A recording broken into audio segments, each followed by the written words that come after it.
Hello friends, नमस्कार। आप सभी को नमस्कार, सभी का वेलकम इस क्लास में। You all are welcome to this class.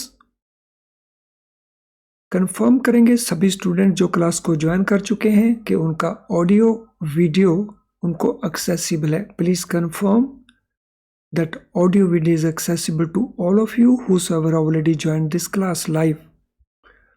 कर देंगे, क्विकली कंफर्म कर देंगे। मैं वेट कर रहा हूँ आपके कंफर्मेशन के लिए।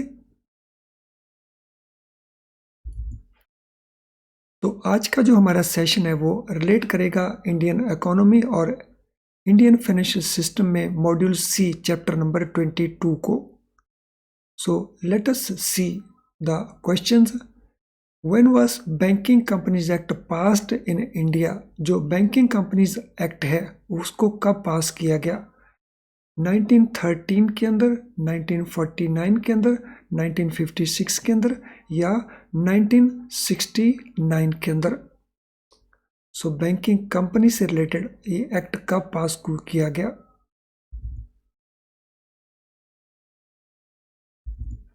This act was passed in the year 1949 और इस एक्ट का नाम था banking regulation act 1949।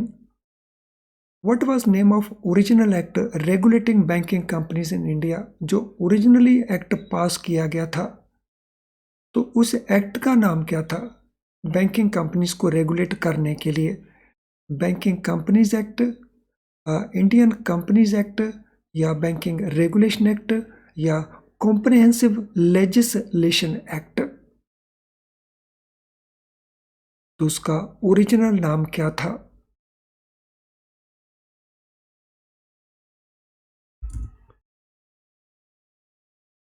Question number 2। तो उसका ओरिजिनल नाम था इंडियन कंपनीज एक्ट। तो in the name of original act तो रेगुलेटिंग बैंकिंग कंपनीज, सो इसका जो नाम था वो क्या था? वेल फ्रेंड्स, इस क्वेश्चन के आंसर को मैं करेक्ट कर रहा हूँ because correct answer is not Indian companies act.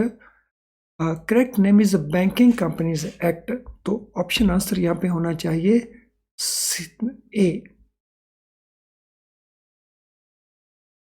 तो जब बैंकिंग रेगुलेशन एक्ट बना तो ओरिजिनली उसका नाम था बैंकिंग कंपनीज एक्ट और ये भी 49 के अंदर ही पास किया गया, लेकिन लेटर ऑन इसका नाम चेंज कर दिया गया banking regulation act. How many sections are there in original Banking Regulation Act of 1949? तो कितनी सेक्शन थी उसके अंदर? 56, 5, 50 और 6 only. How many sections were there? तो originally there were only 56 sections. How many schedules are there in original Banking Regulation Act 1949? So Banking Regulation Act 1949 का जो है इसमें ओरिजिनली कितने शेड्यूल्स हैं? तो एक तो है सेक्शंस 56 हो गए और एक शेड्यूल्स कितनी हैं? 5 शेड्यूल्स, 10 शेड्यूल्स, 15 शेड्यूल्स या 20 शेड्यूल्स? कितनी शेड्यूल्स हैं इस एक्ट की? How many schedules are there? So there are 5 schedules. इसमें 5 शेड्यूल्स हैं। What is the purpose of comprehensive definition of banking under the act? तो बैंकिंग रेगुलेशन एक्ट में banking की डेफिनेशन एक कॉम्प्रिहेंसिव वे में प्रोवाइड की गई। उसका पर्पस क्या है?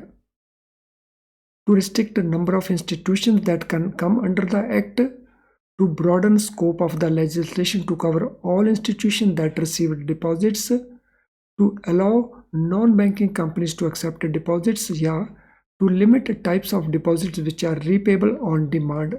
तो कॉम्प्रिहेंसिव डेफिनेशन का पर्पस क्या है? Question number 5. So what is the answer?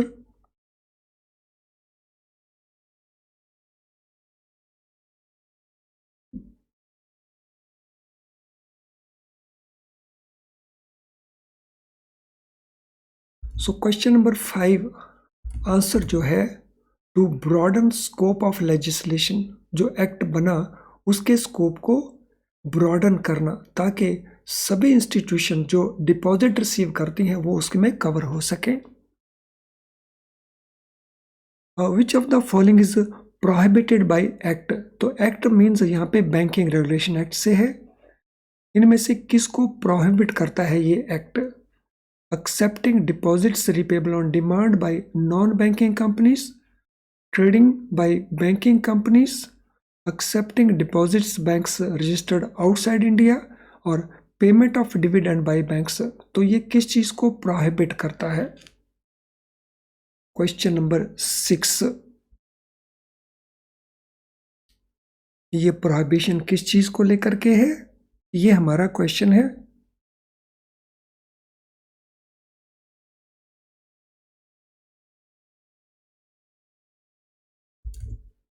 So this prohibition relates to what?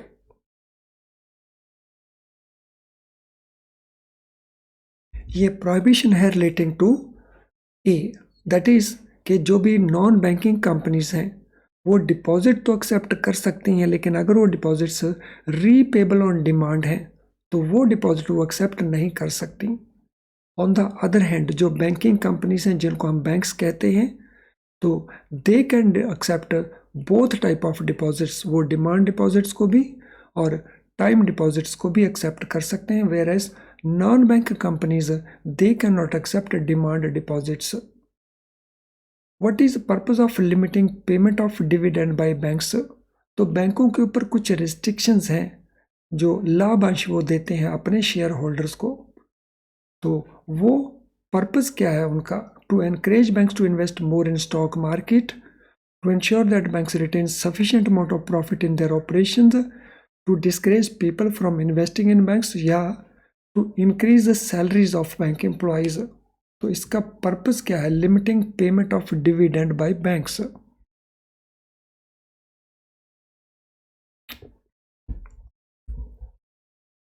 So banks जो प्रॉफिट अर्न करते हैं उसका कुछ पोर्शन वो रिटेन कर लेते हैं, जिससे उनके रिजर्व क्रिएट होते हैं, और कुछ पोर्शन वो शेयर होल्डर्स को डिस्ट्रीब्यूट कर देते हैं। सो शेयर होल्डर्स को जो डिस्ट्रीब्यूट किया जाता है इसी को हम कहते हैं डिविडेंड। इसके ऊपर कुछ रिस्ट्रिक्शंस हैं बैंकिंग रेगुलेशन एक्ट में, तो ये रिस्ट्रिक्शन किस चीज को रिलेट करती हैं, उनका पर्पस क्या है? तो उनका पर्पस है ये सुनिश्चित करना कि bank sufficient amount of profits रखें अपने ऑपरेशंस के लिए, जिनको हम स्टैट्यूटरी रिजर्व्स कहते हैं। What is purpose of special form balance sheet under the banking regulation act? Banking regulation act का जो शेड्यूल 3 है उसमें बैलेंस शीट का स्पेसिफिक फॉर्म है, और उसी फॉर्म के अंदर ही बैंकों ने अपनी बैलेंस शीट को प्रिपेयर करना है। तो उसका पर्पस क्या है? To make it easier for banks to report their financial information, to make it difficult for RBI to monitor banks, to provide standard format for financial reporting across all banks, और to allow banks to hide their financial information. तो purpose क्या लगता है आपको? Question number 8।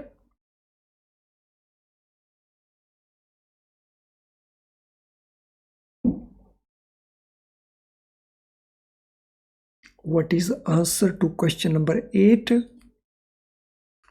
8 number question के लिए answer क्या बनेगा? What is the purpose of special form of balance sheet under banking regulation act? यहाँ पे जो एक्ट की बात है, बिकॉज इस सेशन में हम बैंकिंग रेगुलेशन एक्ट को ही फोकस कर रहे हैं। सो पेपर में अगर इस प्रकार का क्वेश्चन पूछा जाएगा तो फिर एक्ट का पूरा नाम आपको साथ में मेंशन किया जाएगा। तो ऑप्शन हमारा बनता है सी, एक स्टैंडर्ड फॉर्मेट प्रोवाइड करना ताकि bank on a uniform basis जो फाइनेंशियल रिपोर्टिंग है वो कर सके। Question 9, which government body is empowered to take action against banks which are detrimental to interest of the depositors? So कौन सी गवर्नमेंट बॉडी है जिसको पावर अवेलेबल है to take action against banks जो डिपॉजिटर के हित में काम नहीं कर रहे? RBI, central government, state government या लोकल म्युनिसिपल कॉरपोरेशन? कौन सी वो बॉडी है, गवर्नमेंट बॉडी, जिसको ये पावर दिया गया है कि वो एक्शन इनिशिएट कर सकते हैं उन बैंकों के अगेंस्ट जो डिपॉजिटर के हितों में अपना बिजनेस कंडक्ट नहीं कर रहे, which are not conducting their business in interest of the depositors. Question number 9. What will be the answer?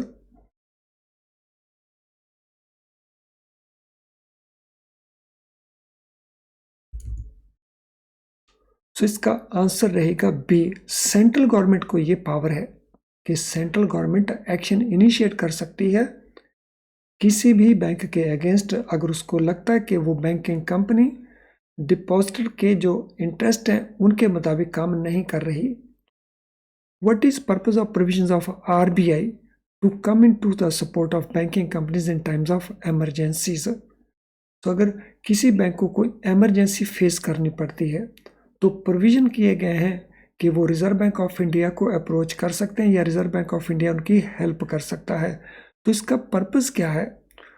To encourage banks to take more risk, to ensure banks are not impacted by external economic shocks, to enable RBI to provide liquidity support to banks या to limit a number of banks which operate in India. Question number 10. क्या answer बनेगा question number 10 के लिए?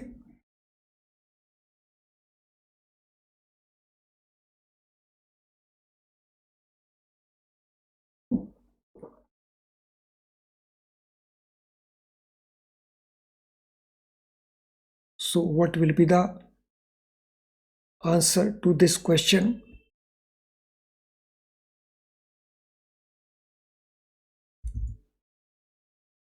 Question number 10. So answer here will be C. To enable Reserve Bank of India to provide liquidity support to banks. So ये liquidity supports Reserve Bank of India बैंकों को provide करता है in the form of liquidity adjustment facility या marginal standing facility. ये temporary loans होते हैं जो reserve Bank of India provide करता है टू बैंक्स। तो इसका पर्पस है कि लिक्विडिटी सपोर्ट प्रोवाइड करना in case of need, emergencies के अंदर ये लिक्विडिटी सपोर्ट प्रोवाइड करना। सो इसको हम छोड़ देते हैं, अगले क्वेश्चन के ऊपर चलते हैं। तो एक्ट का नाम तो बैंकिंग रेगुलेशन एक्ट ही है तो ये रेलेवेंट क्वेश्चन नहीं लगता है। सो बैंकिंग रेगुलेशन एक्ट का जो एक्सटेंट कितना है, what is extent of banking regulation act, यानी इसका जो स्कोप है कहाँ पे इंप्लीमेंट होता है, होल ऑफ इंडिया में, selected states in India, union and territories in India या फॉरेन कंट्रीज ऑल्सो। सो जो बैंकिंग रेगुलेशन एक्ट है वो होल ऑफ इंडिया को कवर करता है, एंटायर इंडिया को कवर करता है। So option answer is a. When did act came into force? Banking regulation act implement कौन सी तारीख से हुआ, कब से इसको इंप्लीमेंट किया गया? 16 मार्च 1949 से, 15 अगस्त 1947 से, 26 जनवरी 1950 से या 1 अप्रैल 1951 से। सो कब से इसको इंप्लीमेंट किया गया? When did it came in force? Question 13.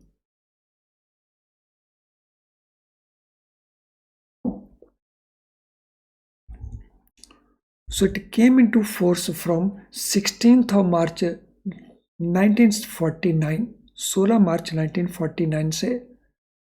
Which of the following type of cooperative societies are covered in the Banking Regulation Act? Banking Regulation Act में किस तरह की कोऑपरेटिव सोसाइटी को कवर किया गया है?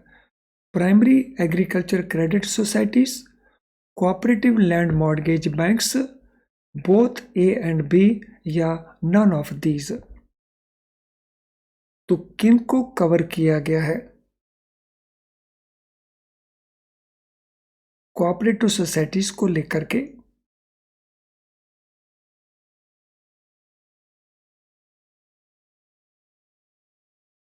तो आंसर है इन दोनों में से किसी को भी नहीं, ना तो प्राइमरी एग्रीकल्चर क्रेडिट सोसाइटीज को और ना ही land mortgage banks, cooperative land mortgage banks को।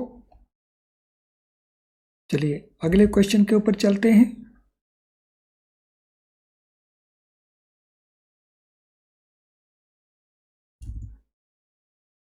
Question number 15. What is the definition of banking according to section 5 of subsection B of Banking Regulation Act?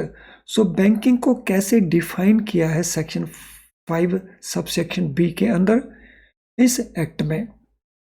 Accepting deposits for the purpose of investment only, accepting deposit for the purpose of lending or investment which are withdrawable only by check, accepting deposits for lending or investment repayable on demand or otherwise and withdrawable by check, draft order or otherwise। तो banking को इनमें से कैसे define किया है section 15 के अंतर्गत?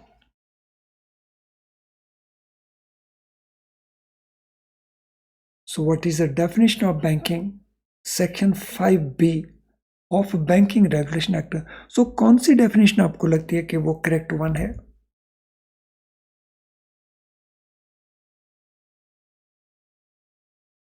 So most appropriate definition है D, sorry C। So except करना डिपॉजिट्स लैंडिंग और इन्वेस्टमेंट पर्पस के लिए, और ये डिपॉजिट्स रीपेबल हैं ऑन डिमांड और अदरवाइज, जैसे टर्म डिपॉजिट्स हैं वो ऑन मैच्योरिटीज पेबल हैं, और ये डिपॉजिट्स विड्रॉलेबल हैं चेक के द्वारा और ड्राफ्ट के द्वारा या ऑर्डर के द्वारा या अदरवाइज। तो मोस्ट अप्रोप्रिएट आंसर हमारा सी है। Which of the following is not included in commercial activities carried out by banking company? इनमें से कौन सी एक्टिविटी है जिसको कमर्शियल एक्टिविटी में इंक्लूड नहीं किया जाएगा बैंकिंग कंपनीज के लिए? Accepting deposits, providing loans, issuing credit cards या मैन्युफैक्चरिंग गुड्स। तो बैंकों के लिए इनमें से किस एक्टिविटी को कमर्शियल एक्टिविटी नहीं माना जाएगा?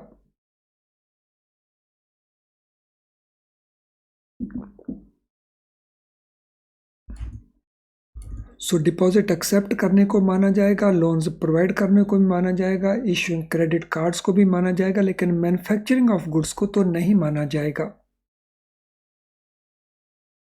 फ्रेंड्स, मैं ऑब्जर्व कर रहा हूँ काफ़ी सारे स्टूडेंट्स हैं जिनका लाइक डिसलाइक अभी तक नहीं हुआ है। तो लाइव क्लास के जितने भी स्टूडेंट्स ने अभी तक लाइक डिसलाइक को कंप्लीट नहीं किया है वो क्विकली लाइक डिसलाइक को कंप्लीट कर दें। मैं वेट कर रहा हूँ उनका ये लाइक डिसलाइक को कंप्लीट करना। So do it quickly. Like dislike को कंप्लीट कर देंगे क्विकली। और अगर आपने अभी तक हमारे क्वेश्चन बैंक को यूज करना शुरू नहीं किया है तो it means you are missing something very very important. तो क्वेश्चन बैंक को इमीडिएटली यूज करिए जो हमारी ऐप में अवेलेबल है, और अपने स्कोर को इम्प्रूव करने का एक इनिशिएटिव लें। तो इस क्वेश्चन बैंक को जब आप करेंगे तो आपका जो स्कोर है वो इम्प्रूव होना शुरू हो जाता है, बिकॉज आपके फंडास में क्लैरिटी आना शुरू हो जाती है। तो अभी तक अगर आपने इसको यूज नहीं किया है यू मस्ट यूज इट। चलिए अगले क्वेश्चन के ऊपर चलते हैं। What is meaning of banking company under section 5 subsection C of banking regulation act? Banking company का मीनिंग क्या है? A company which accepts deposits of money from public merely for financing its business.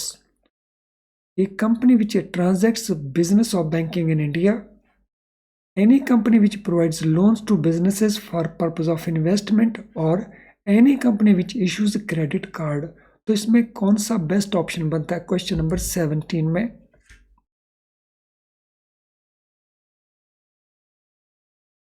What is the best option for question number 17?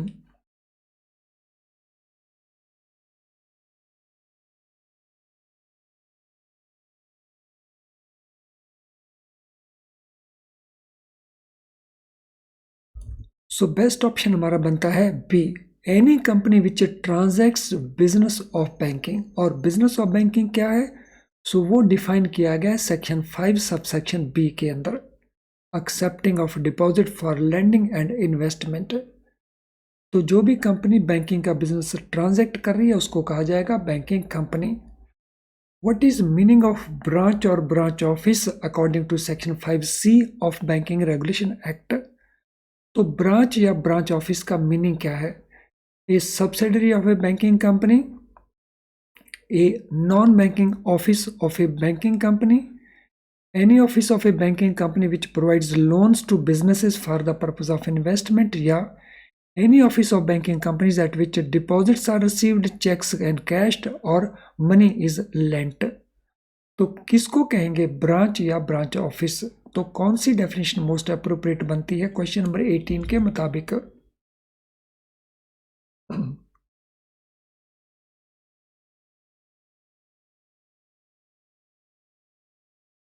So question number 18, what is the answer?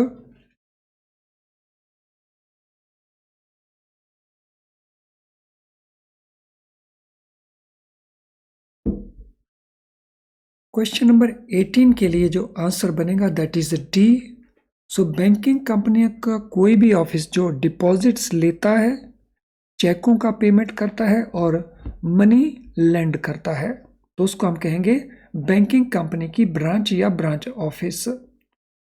What is explanation provided in section 5 of Banking Regulation Act for a company engaged in manufacture of goods or carrying on any trade? तो क्या explanation दिया है section 5 के अंदर उस किसी भी company के अंदर के लिए जो गुड्स को मैन्युफैक्चर करती है या ट्रेडिंग एक्टिविटी को कैरी करती है? Such companies can not be allowed to accept a deposit of money from public. Such companies are deemed to transacting business of banking. Such companies are not deemed to be transacting business of banking if they accept deposits of money from public merely for financing their business. Such companies are required to obtain separate license to accept a deposit of money from the public. तो जो explanation provide किया है section 5 के अंदर, तो वो explanation इनमें से किसको रिलेट करता है? Question number 19।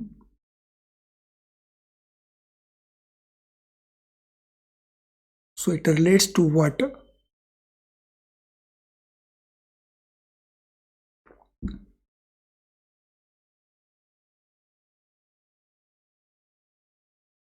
ये रिलेट करता है सी को। ऐसी कंपनियां they will not be deemed to be transact the banking business if they accept deposit from public merely for the purpose of financing their activity. So अगर कोई मैन्युफैक्चरिंग कंपनी है या कोई कंपनी ट्रेडिंग का काम करती है, अगर वो डिपॉजिट्स लेते हैं और वो डिपॉजिट अपने बिजनेस के पर्पस के लिए यूज कर रहे हैं, तो उनको बैंक नहीं कहा जाएगा। So they will not be treated as doing business of banking. How long can a banking company hold immovable property which is required for its own use? अगर कोई बैंकिंग कंपनी अपने यूज के लिए किसी immovable property को hold करती है, purchase करती है, तो कितने देर के लिए वो रख सकती है? 5 years, 7 years, 10 years, और there is no limit। सो एक बैंकिंग कंपनी है, वो एक इमूवेबल प्रॉपर्टी परचेज कर लेती है, तो कितने पीरियड के लिए वो होल्ड कर सकती है?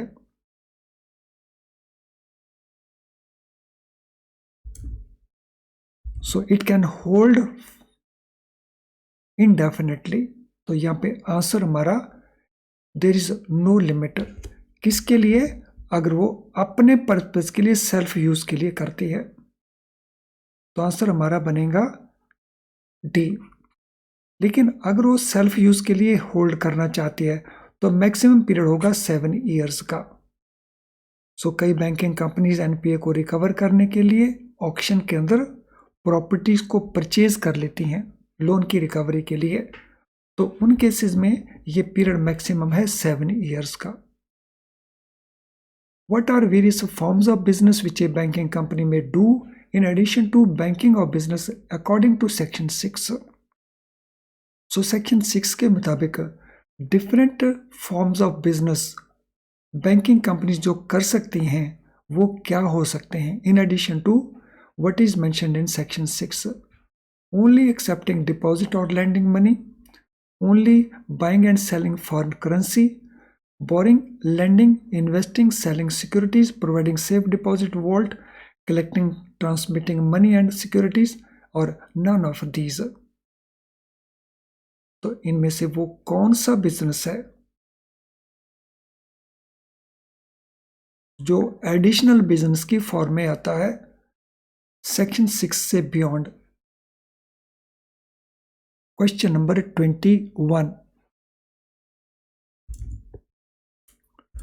तो यहां पे हमारा आंसर बनता है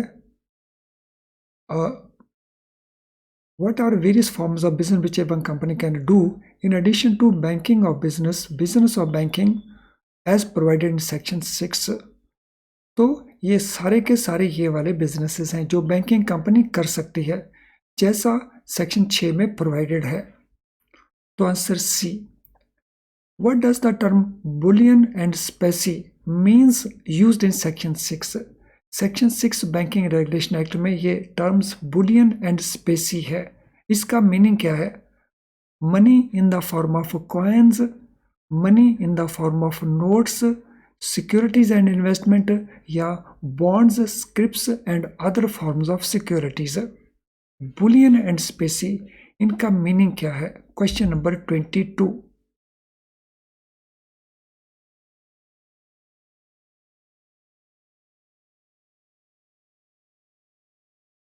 सो क्वेश्चन नंबर 22 के लिए आंसर बनेगा A, money in the form of coins. So जब मनी को नोट्स में ना बता करके कॉइन्स में बताया जाए तो वो टर्म बनती है bullion and specie. What is the term letter of credit means as used in section 6? So letter of credit का मीनिंग क्या है जैसा सेक्शन 6 में उसको यूज किया है? A letter written by a bank to its customer, a letter sent by customer to the bank, a document which guarantees payment to the seller from buyer's bank, or a document which guarantees payment to a buyer from seller's bank. तो question number 23, letter of credit को कैसे define किया है section 6 banking regulation act में?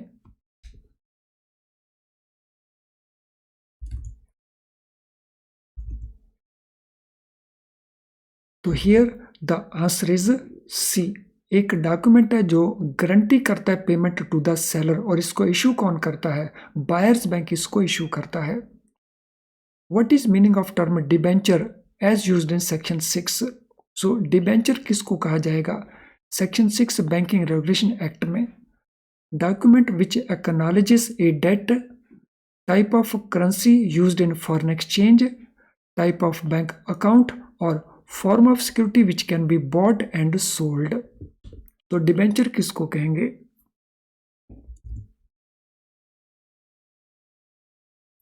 Debenture किसको कहा जाएगा according to section 6 banking regulation act? तो डिपॉजिट कहा जाएगा उस डॉक्यूमेंट को जो बोरिंग को एक्नॉलेज करता है। डेट हम कहते हैं बोरिंग। तो answer A is the right answer here. It is not answer D, rather answer should be A. तो इसको सही कर देते हैं, तो it should be A. Question number 25, according to section 6 what is business of banking which banking companies can engage in? कौन सा business है जिसमें बैंकिंग कंपनी अपने आप को एंगेज कर सकती है? सो देखिए इनमें से कौन सा बिजनेस ऑप्शन आपको बनता है? Accepting deposits and lending money, providing safe deposit vaults, buying and selling securities, collecting and transmitting money and securities. तो आंसर में बताना है सेक्शन 6 के मुताबिक। सो इनमें से किस बिजनेस में एंगेज कर सकती है बैंकिंग कंपनी? तो हमारा आंसर बनेगा A, accepting deposits and lending money. तो हमने यहाँ पे जो आंसर देना है वो सेक्शन 6 के कॉन्टेक्स्ट में प्रोवाइड करना है।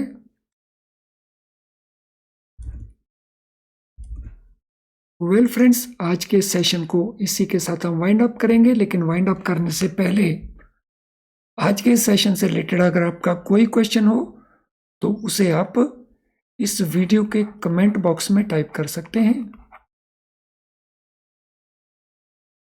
अगर आपका कोई क्वेरी हो हमारी प्रोडक्ट्स को लेकर के, आप हमें इस ईमेल आईडी के ऊपर मेल कर सकते हैं, या हमारी ऐप अगर आपने इंस्टॉल की है तो उसके मैसेज बॉक्स के अंदर भी अपना मैसेज टाइप कर सकते हैं। तो चलिए अब इस सेशन को वाइंड अप करते हैं। हम डिस्कस करेंगे और क्वेश्चंस और लेसन्स के अंदर भी। Thank you friends, all the best.